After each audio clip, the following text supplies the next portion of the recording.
In Australia, over 40,000 men and women are currently behind bars. They've shattered countless lives, destroyed families. Some have been responsible for unspeakable violence. There are just some people that are just evil of heart. She's just scary. She's just real scary. Some people are born with just that evil gene. If you think you've seen and heard it all, you haven't. The truth of life behind bars in some of Australia's highest security prisons, told by the people who know. It's dangerous on a daily basis. It's life-threatening. Stabbings, hangings, people getting their heads stomped on. If I was dangerous when I went in, I was more dangerous when I came out.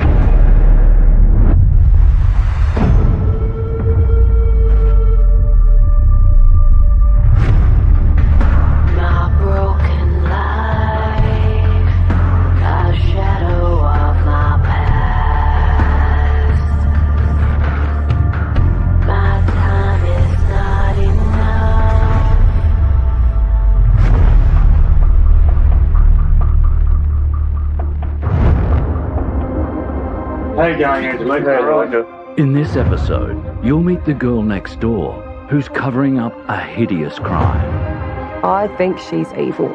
Only the darkest of souls could do that to another person. Sex in prison?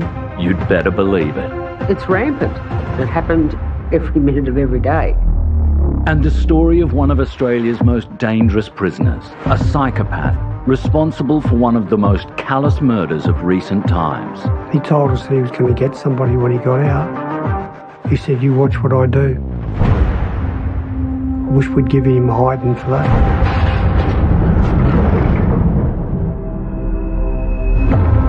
This is Vincent Stanford, once a quietly spoken school cleaner, and now one of Australia's most cold-blooded killers. After the vicious murder of Stephanie Scott, 1 week before her wedding day. These days, he calls this place home.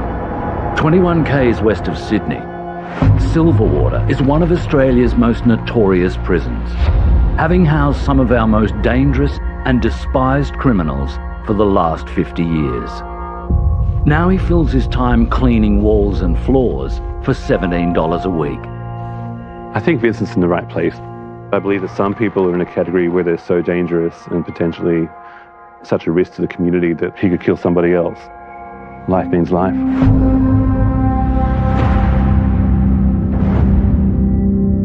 "500 k's and a world away from Silverwater is the town of Leeton in New South Wales. A beautiful little town where everybody pretty much knows everyone. But not long ago, there was a newcomer in town. A 24-year-old loner living with his mum. He worked at the local school as a cleaner, but he had a very dark side. In his spare time, he was spying, stalking, plotting, planning. It was only a matter of time before he would kill. So Vincent had problems from an early age in that even at school, he was noted to be quite asocial, didn't like other people much, and didn't relate to their feelings. He doesn't feel anything.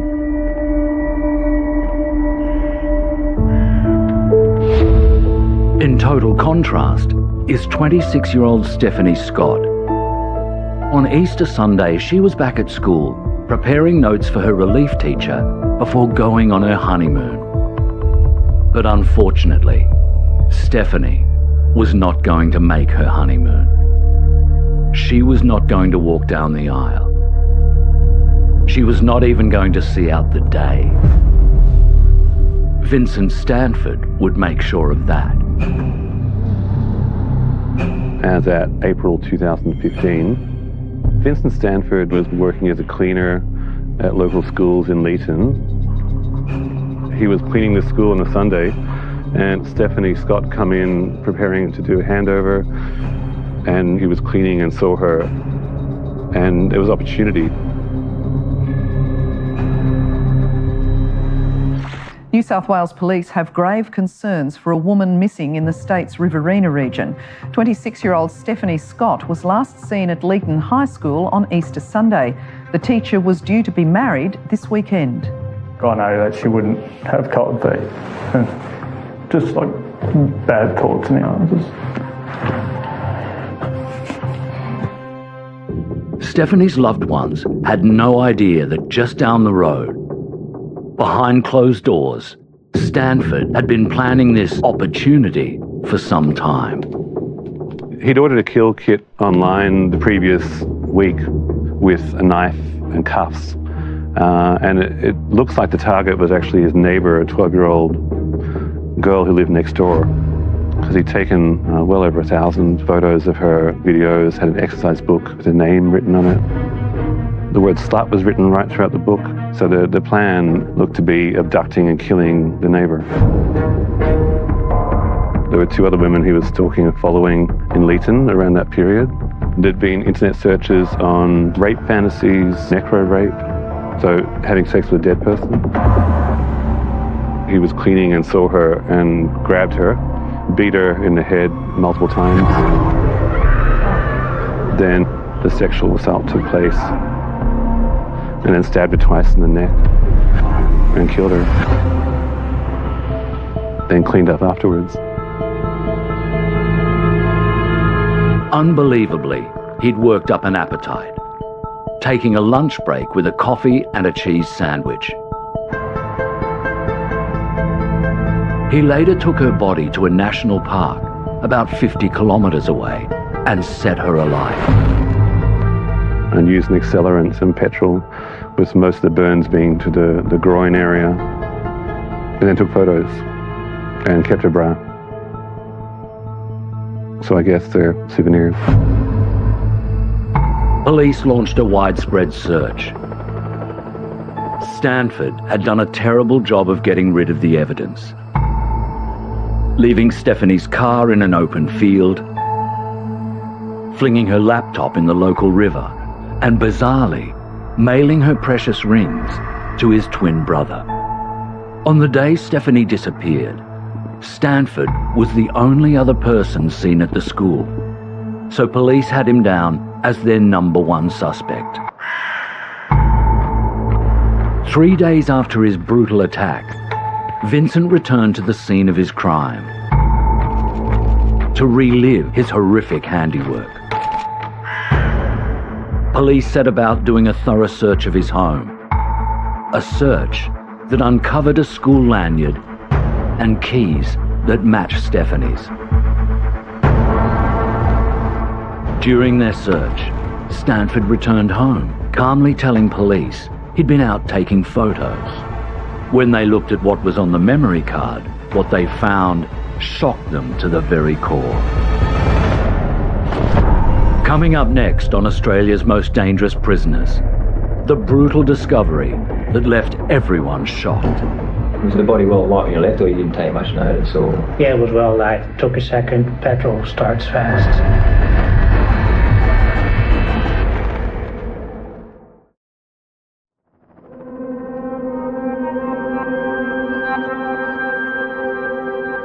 26-year-old schoolteacher Stephanie Scott has been missing for 3 days.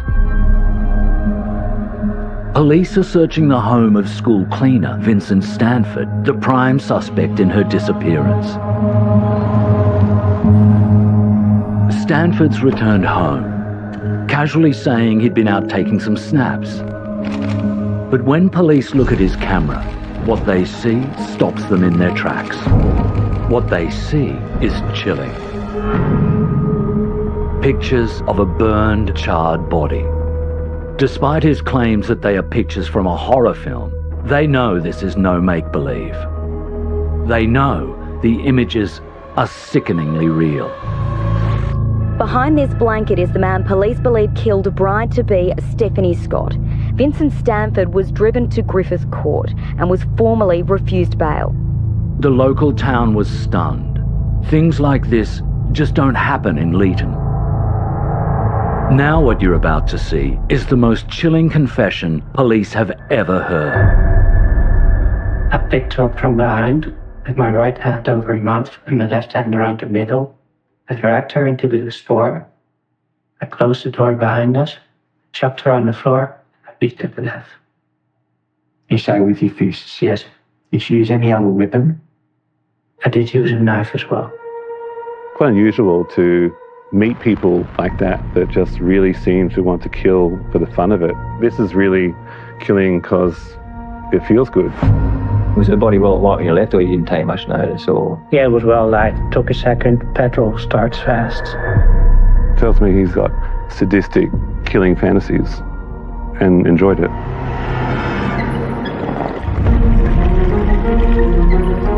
Stanford got what was coming to him. He was sentenced to life in jail, with 15 years for aggravated sexual assault for good measure. His twin brother Marcus went down for 18 months for selling Stephanie's rings for a miserable $700. Your questions, go away. The rings were melted down and never found. Silverwater Prison has a floating population of around 900 men. It's also a remand prison, with up to 300 prisoners a day going in and out, to court hearings and to other prisons. Stanford doesn't mix with the general prison population. He's doing menial jobs during the day, and at night he's closely monitored in a safe cell, a danger to others and himself. But there's no doubt Stanford's cold-hearted cruelty and sexual deviance make him one of the most infamous prisoners in Australian history.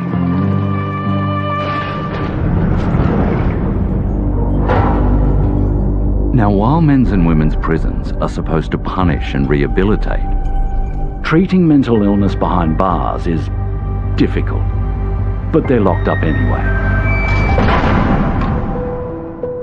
Former inmate Kat Armstrong has seen this for herself.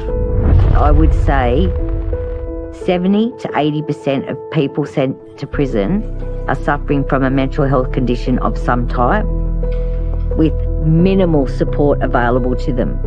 Prisons are mental health warehouses. I've got autism stage 2, so for me, the prison system, courts and police, they all have no idea how to deal with someone with a disability or mental illness. They would not have a clue. Women that go in there with mental health issues, they're dumped in there.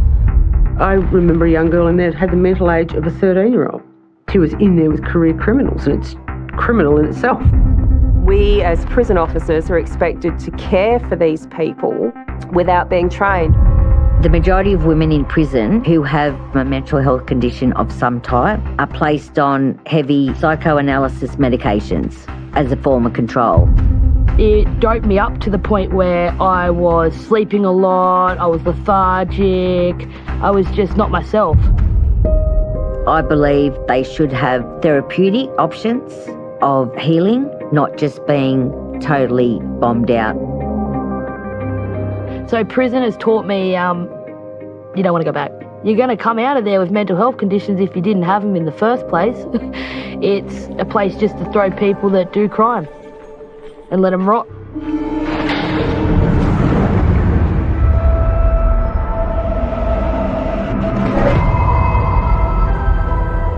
Now, some prisoners look, well, just like criminals. Odd, shifty, angry.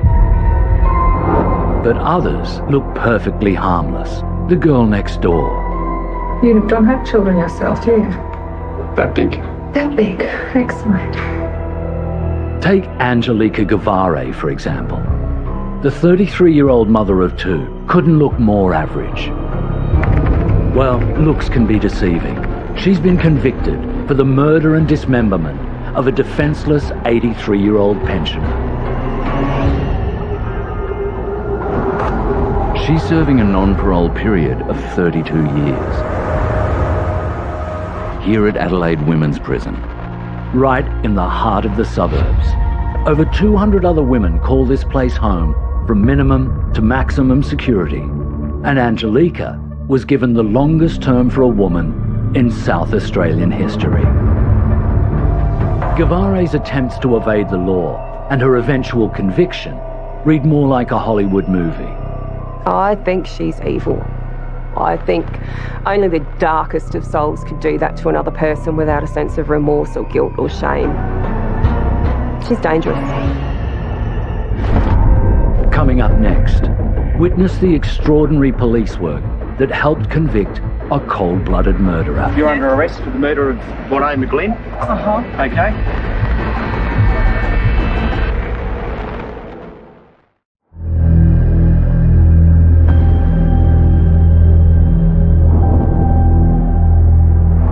In the Adelaide suburb of Northfield is Adelaide Women's Prison. It's home to around 200 female prisoners, the worst of which, Latvian immigrant Angelika Gavare, sentenced to life for the callous murder of pensioner S1E1 McGlynn. Former prisoner officer Jennifer Cashow dealt with Gavare on the very first day of her sentence. What she saw has never been revealed to the outside world, until now. I remember her coming into the prison, not a tear. Very self-assured, very confident, dangerous. She wanted to make a phone call, and some of the prisoners had also heard that she was coming in. And when they realised they'd seen her on the TV, they approached this area. They were abusing her. They weren't very impressed.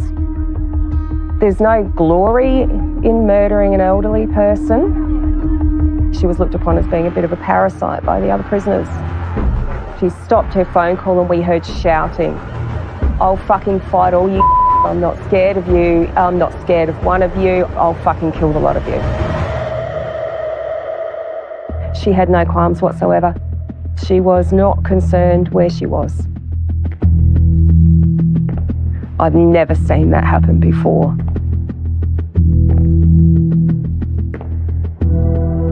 This tragic story begins in December 2008 at the home of 83-year-old S1E1 McGlynn, an independent old lady who was well liked among the locals. But when she didn't answer her regular wake-up call from the Red Cross, they knew something was wrong.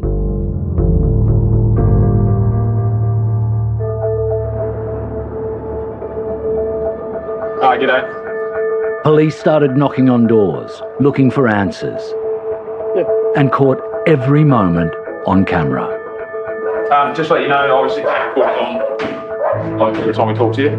Which brought them face to face with a woman living just round the corner.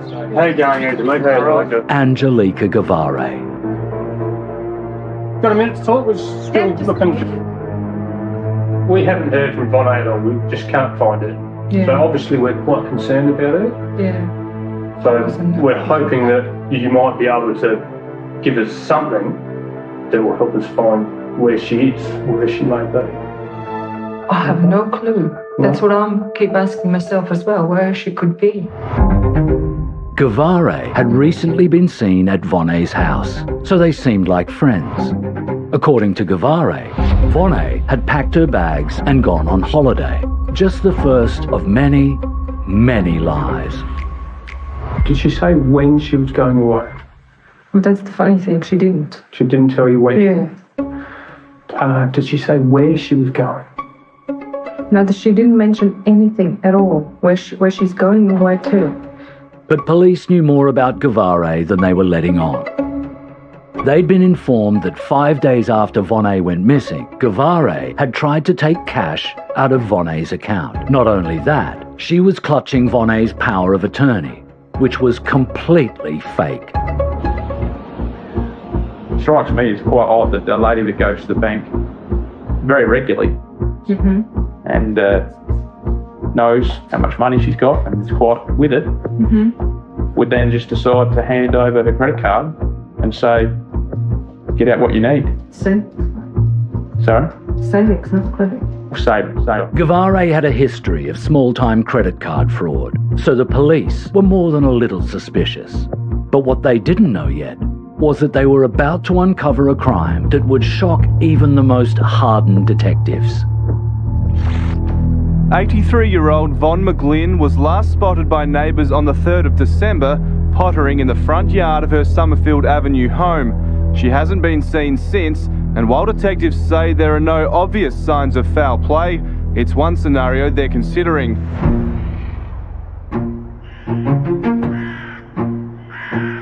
We would like to know where Von McGlynn is. What has happened to Von McGlynn? I don't think Von McGlynn has walked off by herself. You know she has not walked off by herself. I can see that, you know. Police knew they were onto something. They just had to ask the right questions. How much did you intend to remove from a bank account? Did Von give you the documents to fill out, or did you have them with you and you filled them out and gave it to Von? We know that you had her keys. We know that you had a power of attorney document that was forged. There's all food in the fridge as well. We're just going to go away for a month. Police seized Gavare's laptop that revealed an obsession with crime. What other things do you look at? What other things? You know, why are you asking? Because I want you to tell me what you look at. Because I have so many things that I don't even know. Have you ever Googled things about forensics? Forensics? No, I don't think so. What about DNA? DNA? No, I don't think so. From my examination of what you look at, you've got a very healthy interest in things to do with murder. Really? It was a game of cat and mouse, but police were running out of patience. It was time for action. So police launched search teams into Vonne's and Gavare's homes. Oh, can it wait for other time? Unfortunately not. This page in particular, this was writing it. Okay. Yeah, bottom paragraph. Then they finally found the smoking gun they were looking for. I'll read it out loud to the camera. The last paragraph of this note states, I deeply regret what I've done in the last month and hope for freedom and being with my children and part of a new life. But the real gold was right under their nose.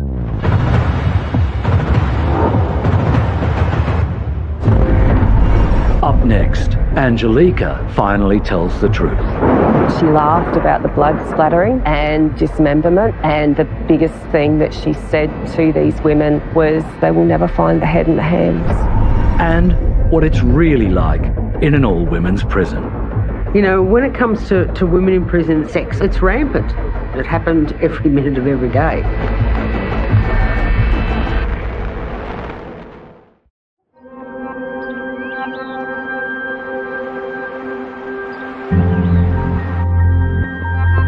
It's not looking good for young mum Angelica Gavare. On the hunt for the missing pensioner, Vonne McGlynn, police have found a crucial piece of the puzzle. Is this your table? Yes, it is. Yes. And can you tell me where you got the table from? From the garage sale. This was yet another lie. You see, police knew that this table exactly matched the nest of Balinese tables in Vonne's house. Gavare's story was slowly falling apart. And for someone who's just been told that they're a suspect for murder, you're not overly surprised. The trouble was, police only had suspicions. They had no body. But on the 23rd of February 2009, that was all about to change. A black garbage bag found in the creek yesterday contains a human torso, and police are still searching for more remains. The last place you'd expect to find evidence is directly in front of the suspect's home. But in bushland, right across from her house, were bags of Vonne McGlynn's body parts.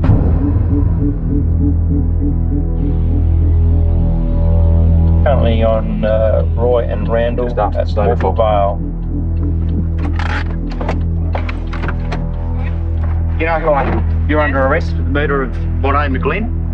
Okay? So you have to come with us. Come around here. Your handbag in there. Your hands out at the front. Clutch hands on the car. Here. No pockets in any of that? No. No.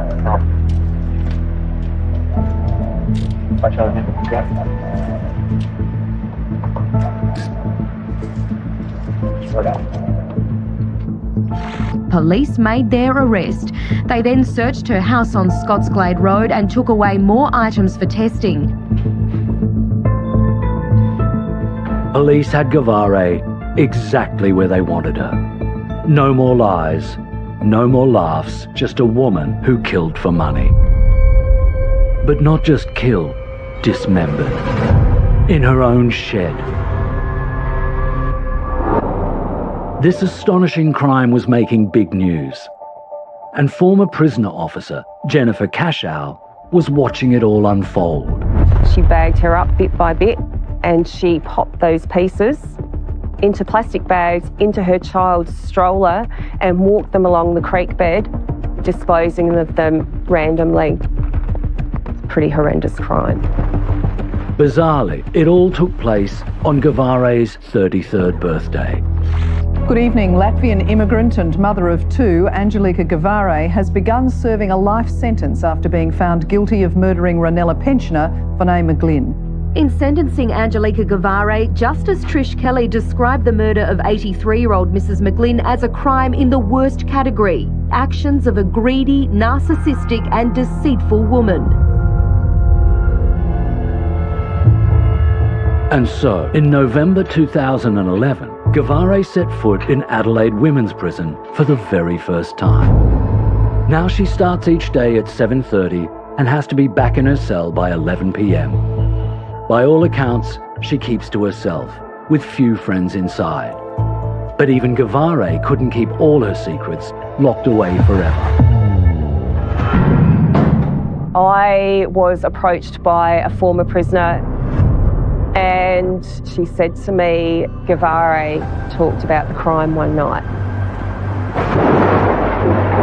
And she said, we had a big storm. You remember the night? I said, yeah, I remember the night. She said it was after lights out and she told us what she'd done. She laughed about the blood splattering and dismemberment. And the biggest thing that she said to these women was they will never find the head and the hands. And I think it scared them. I think it rattled the girls. There was nothing going on behind those eyes. There was nothing. It was blank, it was black, it was dark. It was quite unnerving. Hair on the back of your neck would stand up on end. Many would say anyone who gets pleasure from such a horrendous crime deserves every year of that life sentence. Adelaide Women's Prison will be her home until at least 2041. I think she should never come out. I think the only place for her to be is prison. It's frightening to think that she could come out and potentially do it again if she chose the right victim.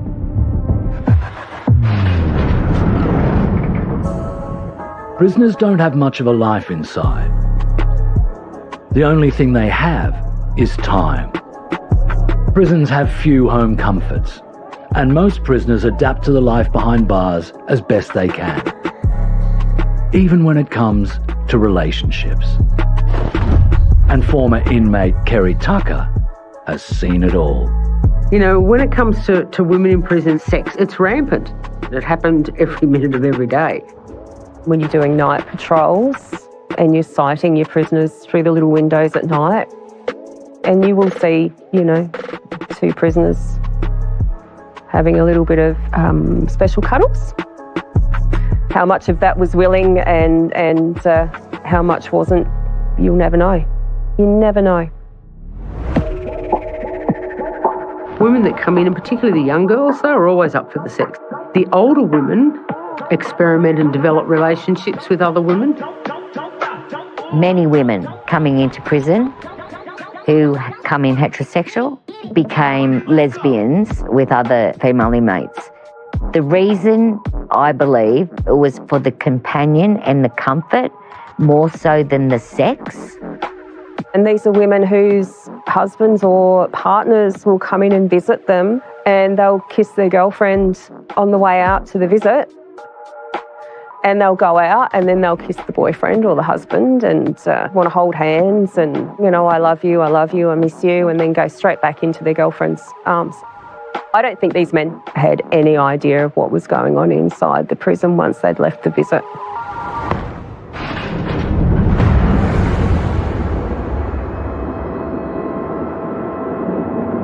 Now, by and large, the prison system does a decent job. We can all sleep well at night, knowing that the worst of the worst are off our streets. But the authorities don't always get it right. And when they don't get it right, it can have deadly consequences.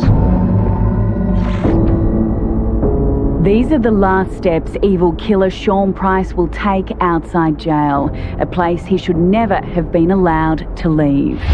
Price was a psychopath with a lifetime of aggression and sexual violence.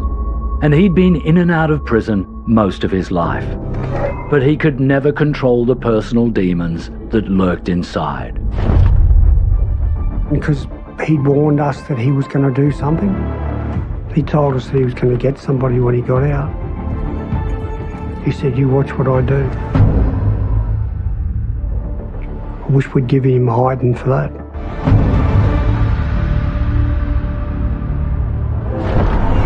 Up next, Sean Price. How did a dangerous ex-prisoner become a murderer? When a person is put into the community under a supervision order, it makes you wonder what kind of supervision they're under. When he saw Marsha, he saw something beautiful and he wanted to destroy it.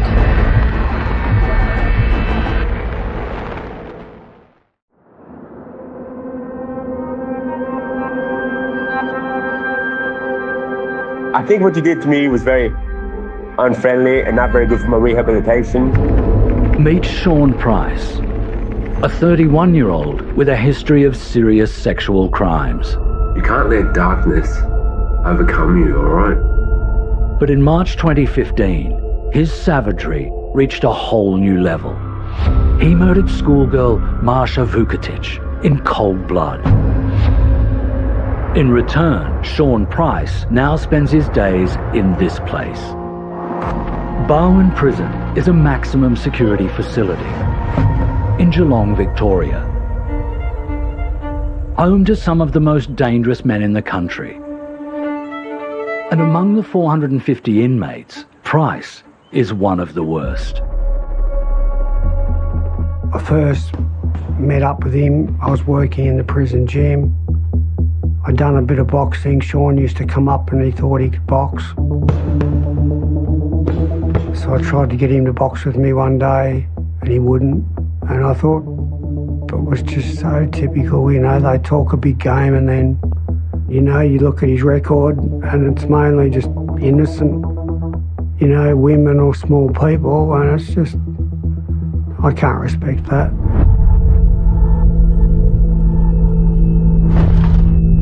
Professor James Ogloff knows Price better than anyone, having assessed him over many years. Sean Price is a very complex individual who, as we know from his history, was particularly difficult upbringing, lots of abandonment, lots of behavioral disturbance from a very young age. He was victimised as a child.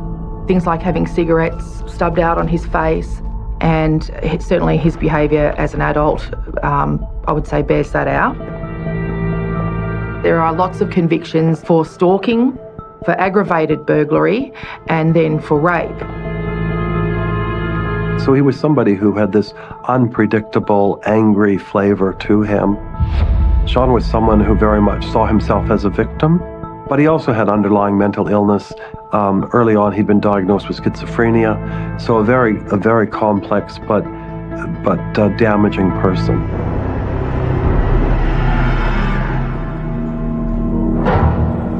If there's one word to sum him up, it's institutionalized, having jumped from prisons to hospitals his whole life.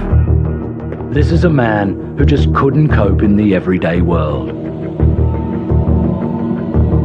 Trouble is, by 2015, having done his crime and paid his time, he was out in the everyday world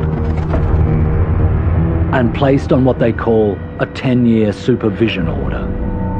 So when a person is put into the community under a supervision order, it makes you wonder what kind of supervision they're under. So unless they are living in a facility where they are supervised by staff, clearly these people aren't being as supervised as they could be. I'd spoken to him when he was in the community and he was really struggling.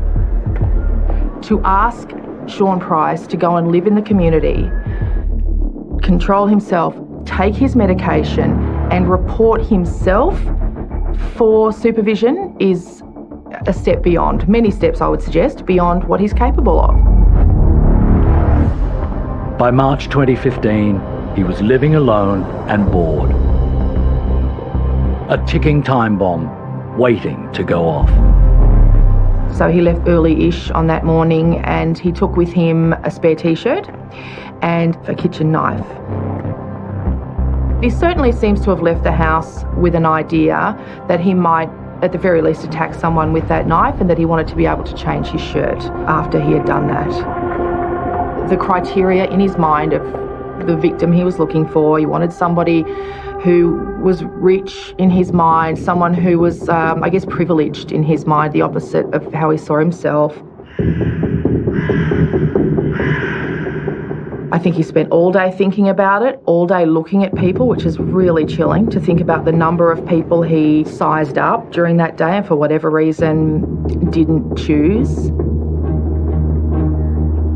And then by the end of the day, he is in a park in suburban Melbourne in a neighbourhood that he perceives as being full of rich people.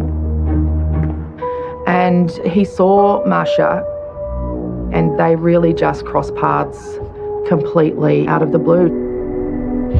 Marsha Vukotic was a 17-year-old student who lived nearby, simply taking a break from studying. And he said, it's got to be now or never. He realised he was running out of time. It had to be her.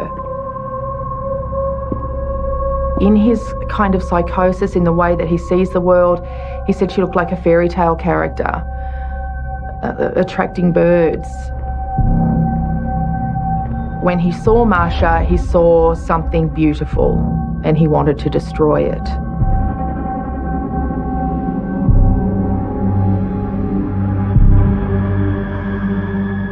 He grabbed Marsha and he stabbed Marsha 49 times that day,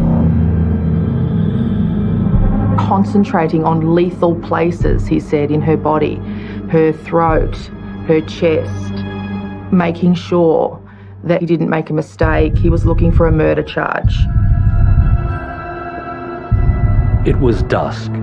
There were people around, and the neighbours heard Marsha's screams. He knew full well that this was his ticket back inside, and that's the only place he knows how to live. Price headed home as if it was just another day, but he wasn't done yet. He was getting ready for one awful final frenzy.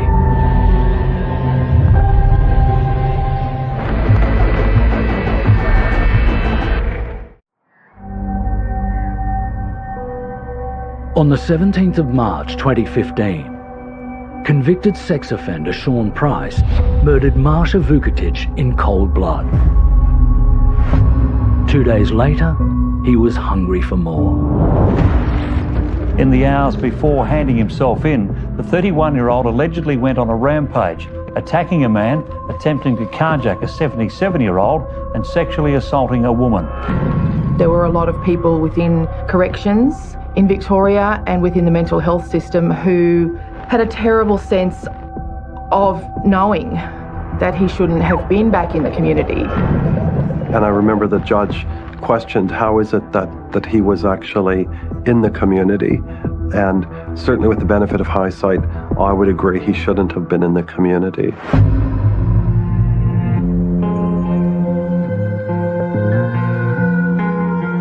Almost a year to the day that he took Marsha's life, he was sentenced to 38 years inside before any hope of parole. Put on the Sunday best. We all that says me to be confessed. Sean Price remains locked up in high security As far as these eyes can see, at Victoria's Barwon prison. nothing's gonna save you from the devil inside. It was an angry man, angry towards staff, and you try and have a conversation with him and he would just threaten to kill you. Would he do it again? I don't know. But what I do know is that at the time when I dealt with him, he was a dangerous, very dangerous man. So dangerous, in fact, that Price has been called one of the most dangerous prisoners in the Australian justice system. And who can argue with that? Nothing's gonna save you from the devil inside.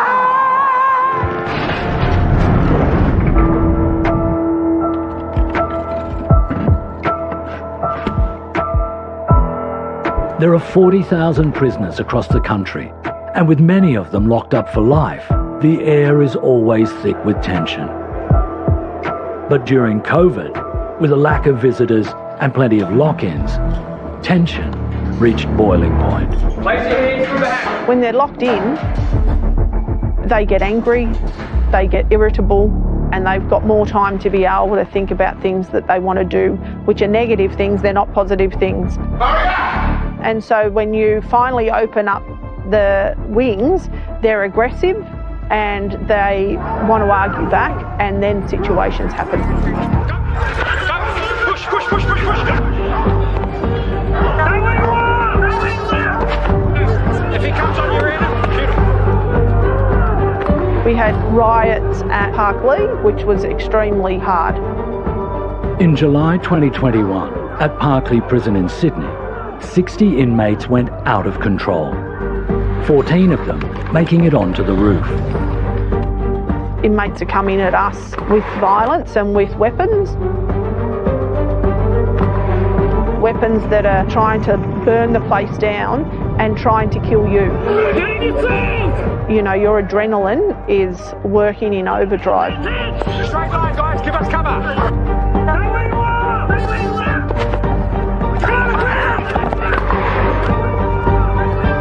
In a 3-hour standoff, guards let off tear gas, pepper spray and rubber bullets. Do not move! Stop him from the front! We have to use force to gain compliance. You had your fun at times. So there was injuries to staff and there was injuries to inmates as well. After $8 million worth of damage, the riot was done and dusted. It wasn't the first time there's been a riot inside. And with over 100 correctional facilities across Australia, housing the most dangerous prisoners this country's ever seen, it probably won't be the last.